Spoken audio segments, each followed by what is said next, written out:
still have a tremendous amount of equity. Yeah. And That's guess you. what? Yeah. There's How's my shouting? I'm seeing double. So picture this. Which house is it? Uh, I think the address is Easton, 10 Easton. Is that Ridge or something? Yeah. Oh, okay. Yeah, I saw that one. Yeah, because we're gonna do the 203K thing here soon. Okay. You know, my wife was asking me yesterday, when are we gonna buy a house? Because I'm telling her about all these wins and all this good stuff, right? When are we gonna buy a house? I'm like, babe, we're only gonna buy a house if it's a piece of shit and we can completely remodel it and build $200,000 worth of equity into it. Yep. You know what I mean? I'm not, what's the point, right? Of knowing all this stuff. So, hello. Hello. Well, this could be that. This could be you live there for 500 a month.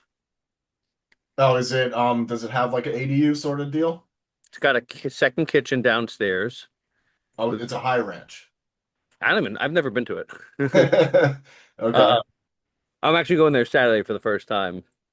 Um, I think I have a Matterport, but it's downstairs is two bedrooms, kitchen, bath, living room.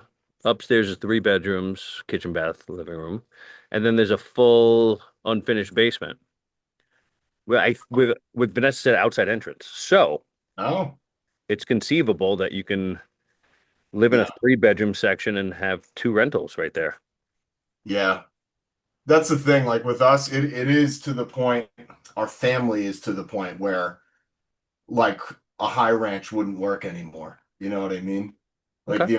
the amount of space of a, it's even if it's a 2,000 square foot one, like 1,000 square feet is not going to cut it for us anymore, unfortunately. Okay. Um, that's why I loved the what's her face's house, Melissa's house so much because it was like 1,500 square feet before the apartment, you know? Okay. Yeah. I mean, if it's not going to work, it's not going to work. If I was to pay But you $5,000 a month to live in 1,000 square feet, would you oh, accept the payment? if you said it was 500 bucks a month, If I said I will pay you $5,000 a month oh, to yeah, live in 1,000 square feet, how would that possibly. meeting go? Thank you. Yeah. Yeah, no, it's definitely not what I was thinking is if it's a situation like that, I would rent the basement. Okay. Like keep the whole top deal and rent the basement, you know? I Yep. got all these kids that I train jujitsu with that are like 18 to 20 something, 22. And Hmm. they're always like, oh, can you help me with a rental? My budget's like 1400. I'm like, no, I can't, dude. But that would be the perfect kid for downstairs, you know? Hmm. Oh, All right. So what's going on? what's going on? It's so funny. I should have just listened to you. Well, half and half, right? I decided to make that rule and finish those two buyers and then move on and completely dive into my thing. Okay. So the rule worked in a sense because I have $1 million house that's about to go under. We just did the inspection, about to go under contract, right? So that's good. That's a good payday. But then I worked with these other people. I got them an accepted offer, got them to the finish line, and then I think they're bullshitting me, but they're like, "Oh, my dad can't give me the gift they were going to give me now, so now we're just going to, hold off for a little while." Oh my God, you fucking people, man. Wasting my time. Okay. All right. So either way, they're gone, whether you got them something or you didn't, right? Exactly.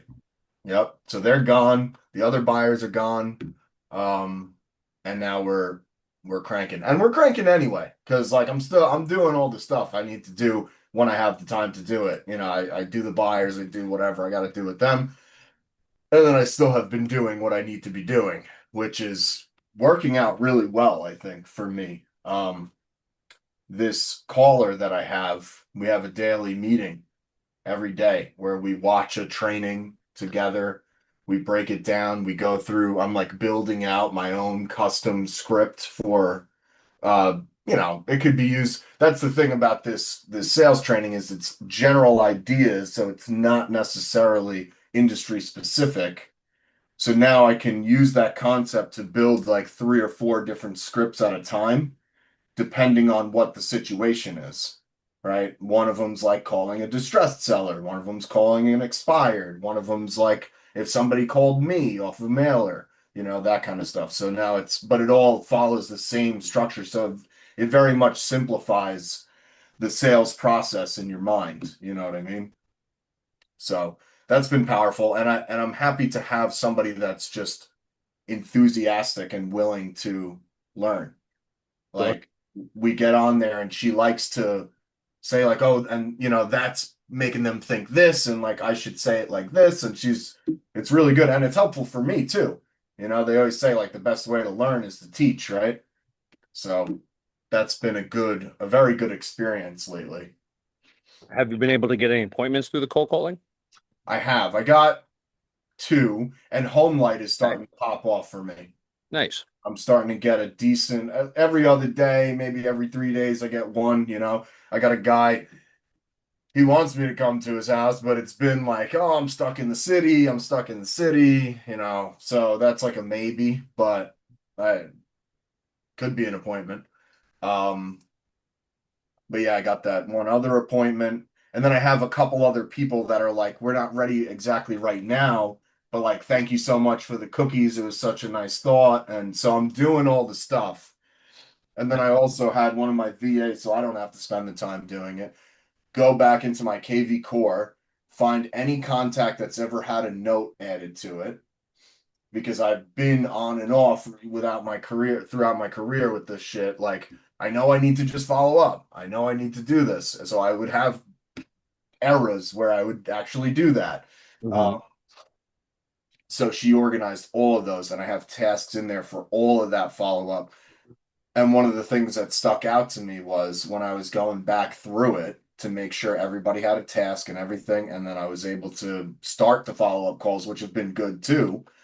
I noticed that like 3 of these contacts had relisted their house recently. So I'm like, oh, dude, that should have been me. Right. Would have been if I had done what I was supposed to do. I think also, would it benefit you to change your mindset from I need to do this to this needs to get done? Yeah. Because when we go, I need to do this, we do that 50 for 50,000 things, Hmm. right? And then there's going to be 30,000 that you don't do because you can't do 50,000 things, Hmm. but you can have 50,000 things get done. Absolutely. You know what I mean? So if you just flip that to from I need to my business needs to and how. Yeah. Hold on. We had a we have a breakthrough. No, just I need to equals my business needs to. Hmm. Only thing is there, so like, and this obviously is another like one of those things that people get hung up on or whatever the case may be. Um, but I feel like follow up in that way is difficult to outsource effectively when I'm shooting for a retail deal. Okay, Like go ahead. let's talk it out. So Yeah. flip it on yourself. If you were a retail seller, what is the feel you're looking to feel to get to choose somebody? And then how do you create that feeling without burdening yourself with doing the follow-up? I want somebody that understands exactly what I'm looking for. Hmm. What you're looking for as a seller? Yeah, I want somebody that understands my goals. Okay. And I want somebody that knows things that I don't know to help me make the right choices Okay. because I'm scared. Perfect. What what is the so describe what that avatar is of an agent and can you put that into a situation where somebody calls on their behalf? It's hard. It's hard for me to think of. Okay. Can I try? I would, yeah, please. Hey Connor, this is Pete. I work with Connor from Remax. He told me to give you a call because he's been thinking about you and he wants to make sure that there's nothing that he can do to help you along in your selling process right now. He's available. He just wants you to know he's available to you. So let me know. Right now he's out helping some. He's at an appointment helping a seller, but he made sure that I reached out to you to make sure that everything was okay with you. So, is there anything you want me to tell him about how you're doing or where you are with the process? Okay, that's good. That's very good. Right now, I'm a superhero. I'm busy. I have staff. I obviously know what I'm doing because I actually have people making calls on my behalf. I'm thinking about them, right? The script is I'm there, I'm on their mind, so I care. And it looks like I am such a powerful force that I have to have other people make these calls for me, even when I'm thinking about them, because I'm out solving other people's issues. Mm. Yeah, the way you said that, the one part where you said he's out doing something, but he made sure to tell me to get in touch with you because he was thinking about you, Right. your particular situation. Right. So I checked all the boxes and I did it in a way that I don't have to do. Got it. Yeah, we're gonna definitely need this recording. I'm gonna have to soundbite that one and get it written down. Because realistically, she works 5 hours a day. There's no reason why she can't spend one of those per day at the end doing the follow-ups. Yeah, even if it's a message on the answer machine with that same note, right? Yeah, I'm gonna have to have her role play that. Hmm. Uh,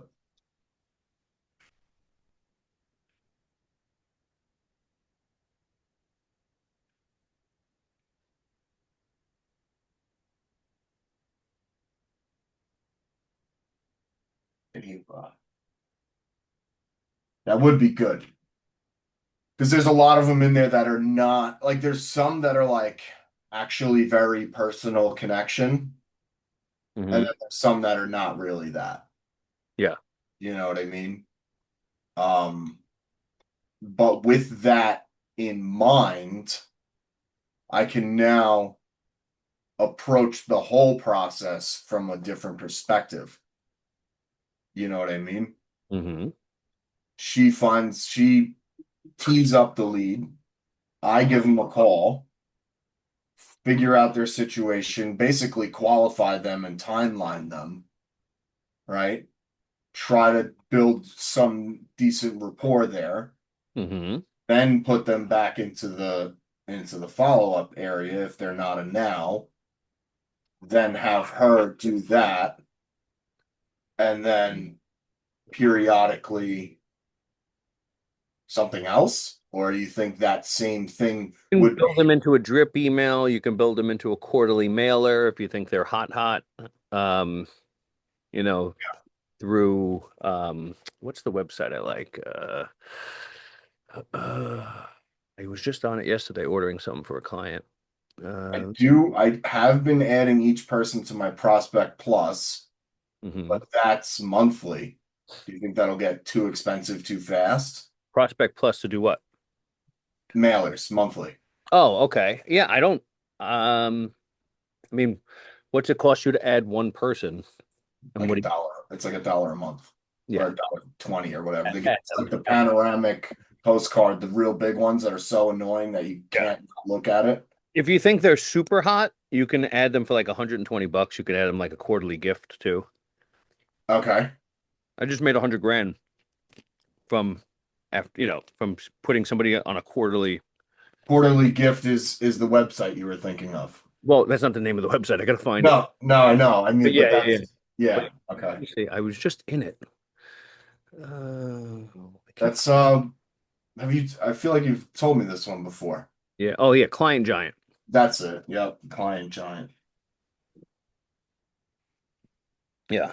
So Again, the balance is so fine here between how much can I start doing in my business with how much business I have.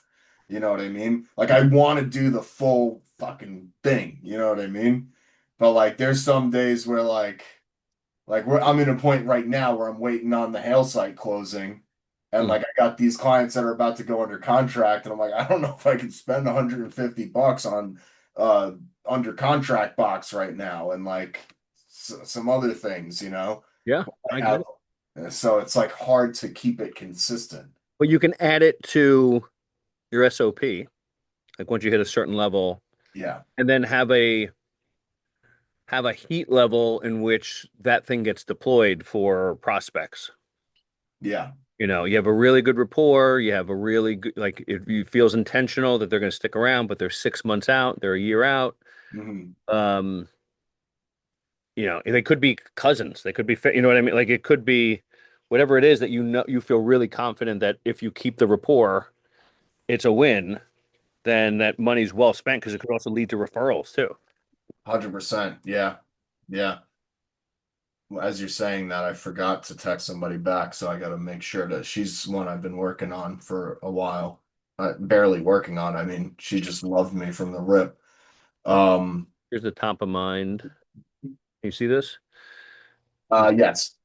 All right, let me go to top of mind. So these are examples, but these are stuff that's gone out.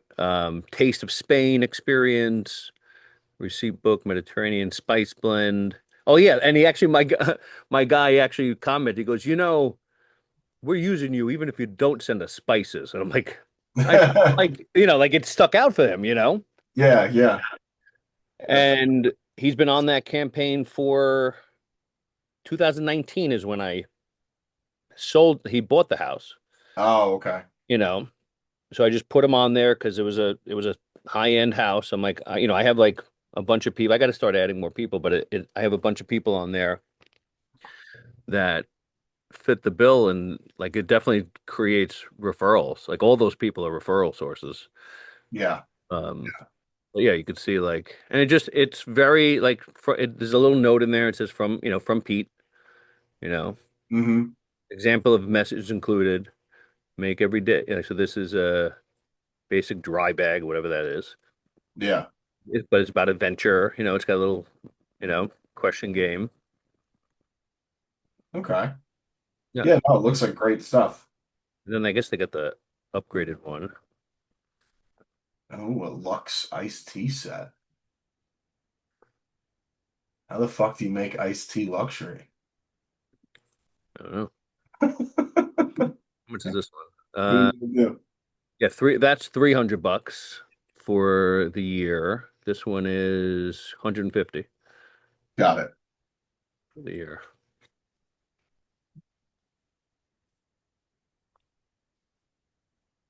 So All right, that's good stuff to think about. I think the we already had the major breakthrough for today. yeah, that's a business life breakthrough. That's really important to. 100%. Yeah, and it's just the framing that you Mhm. do makes everything work. Yeah, because we think in terms of labor instead of in terms of enterprise, right? Yeah. I have to is labor thought, not business thought. hmm Yeah, you should just there should be no I, it's just my business. Mhm. I am my business. You're not. You're Well, you're yeah, yeah. you're an employee of your business. hmm You're just another body in your business. Your mind is the creator. Everything else below the cranium is being subbed out. Sometimes to you, sometimes to others, and you got to decide where you're at the highest value, and you're obviously not at follow up because you're not following up, right? Yeah. Because you're either delegating too many things to yourself, or it doesn't belong in your wheelhouse of things because it's not the highest ROI to have Conor do it. And it's really not, because if you can have a well-spoken VA express that and then put an appointment on your calendar when they're ready to talk, you're good. Yeah. Yeah. Okay. I'll have to play with that Mhm. because I had it set up to where I'm pretty much just gonna do the follow-up and be my own like appointment setter through that, I guess. Like Okay. she'll tee everything up and I'll finish it from there. But I guess it might be worth it to see if she can handle. I think maybe worth it to cherry pick for now. What do you think? Probably not, because you're building a business that's supposed to create scale. Yeah. So if you're going, I'm going to do this with this and do this with this, what happens when your business quadruples? Yeah, Right. and you can't do the other one. Yeah, so you're not building a sustainable system. So you want to think in that lens too, like how do we, it may not be 100%, but if it's 80% and you can 4x it, Yeah. who cares? And you're not going to know what's 80 to 100, but you do know that you can scale one way and you can scale another. You can't scale the other, right? Yeah. Yeah. Okay. Hmm. And my question is, all right, what the hell do I do? What do I do? What do you mean? What do I do for the all the hours that I was going to follow up? Oh, congratulations. You get to you get to sit and think and grow your business. Hmm. Like that's your most important time, your most important value to your business is you actually considering and working on your business, right? Like again, you threw yourself back into labor. Where do I sweat? If there's someone else is doing it, how do I get tired? Yeah. That's the argument you just made to me. And you get to not be tired. You get to just move the strings. You get to think about what else can I do to create delegation and create wins. Hmm. And if something inspires you to do something, go do it. Whether it's in business or your life. If you just freed up 5 hours, that's a big win. Yeah. That is a big one. Because what did you just do? So if you freed up that time, your actual hourly rate just shot up. Hmm. Yep. So now I'm thinking, uh, I have to get her. I have to. Oh no, she just has the fucking tasks. There's always going to be a period, right? I guess of like getting people up to speed, right? Yeah, there's gonna be onboarding. You're gonna want to listen to the calls. You're going to make sure like she's hitting the tone the right way. Like there's gonna be those little adjustments until like it's really dialed in, Hmm. you know. So like you're gonna be tinkering on the engine, but you're not the driver.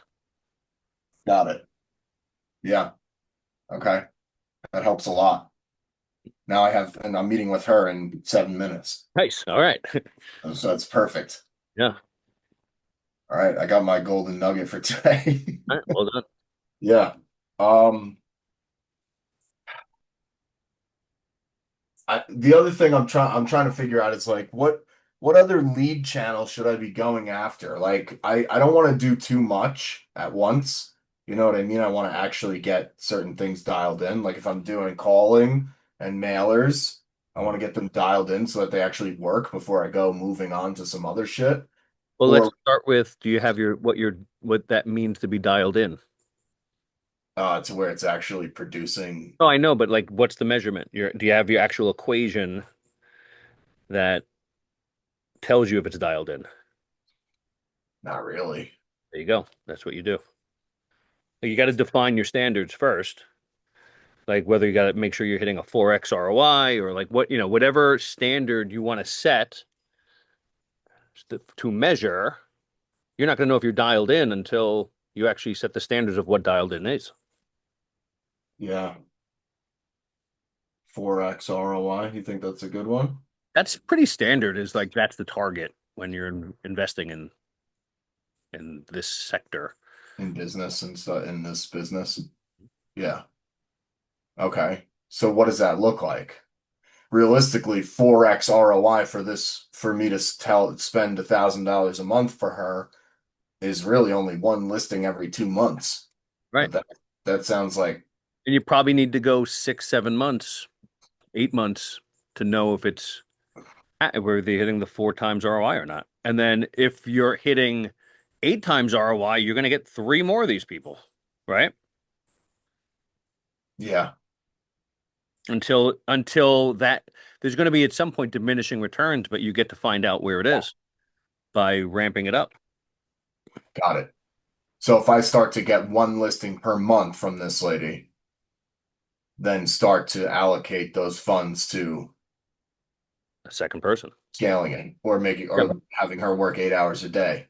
Yeah, double her. Yeah, double her up. Although you might find or changing the phone system so that she can do more dials or something because you're going to have to constantly track hours that it's working because giving her 8 hours doesn't mean that it's adding optimal hours, Yeah, right? It's going to be like with Lamasu, we know like 9 to 10 tend to do really well for certain times, and then 4 to 5. So it doesn't necessarily matter if you're doubling her pay may, got it. may push your ROI down. You got to kind of play with that, or Yeah, you're better off having two people dialing between 9 and 10 and 4 and 5 as opposed to them dialing for longer. yeah, or maybe a faster, better phone system at first. Like that might push your ROI even higher. If it churns through phone calls more, or I another. think I got the fastest one they got. I mean, Okay, it's yeah, 10 lines at a time. yeah. So then it's another person or another area. Like adding zones. So once you Mhm. know, you'll know. Okay. And that was another question I should ask you anyway. As far as like lists for distressed leads, I know you guys have whatever you got, which is crazy stuff, but was there like a smaller version? Because I was like using like the data flick shit, which is not the same data flick that you guys were getting. It was like a smaller condensed version. Is there other like little lists I can just get, to kind of throw in to have her call? Yeah, there's a ton of companies out there. I think ListSource is one where you can pull, like you have a bunch of different options to pull high equity, like you can name all the things and then pull out the Yeah. list. That's like, they have like batch leads and like whatever the other one is. But when I was like when I was using that for like a month, I looked through it and like the shit's just inaccurate. What's inaccurate? The phone numbers? Or The lists themselves. Like just for an example, I was using it to pull expireds, and expireds are fairly easy to compare against the actual MLS data. right. And when batch leads has fucking 25,000 expireds and the MLS says that there's 12, Right. that doesn't make any sense. So just the drastic difference made it to me like that's not even worth calling Yeah. because that means one out of every two is not even a thing, and they don't even back check against like relisted and stuff. It might be harder to pull data from MLS than it is from public records. So maybe like list source and things like that might be better to pull like high equity, years owned, Yeah, things yeah, like that. And then, because if you can pull people that own their house for 20 years, the clock's probably ticking, yeah. probably within that range. So RedX is what I'm using right now for like expired, but it also has geo data. And when you do the geo data, you can filter by like value of house, years of ownership, projected income, things like that. They do have a pre-foreclosure section, which I had heard, but it seems like that list is just terrible as far as like, because she's called it and it wasn't, I'm it sure didn't. everyone's calling it. Like, yeah, I would even Yeah, for interest rates at 5%, 20 years interest rates of 5%. if I could find that way to filter that, that would be This cool. source can do that. But like Okay. you can find it because consider that they didn't refi during the low. If they own it 20 years, they have a rate of 5%. They didn't refi when the rates were low. So the thing about selling then, Yeah. right? And now rates have gone up and they didn't refi. They've probably been thinking, yeah, I really got to sell this house. Hmm. you know, Yeah. because we didn't refi to stay longer, you know, during Yeah. when rates were 3%, you know. Yeah. 100%. Okay. Perfect. That's all I needed. I got so much stuff to get going. All right, go get them. I'm very excited. Thank you so much. Yeah, man. Talk to you soon.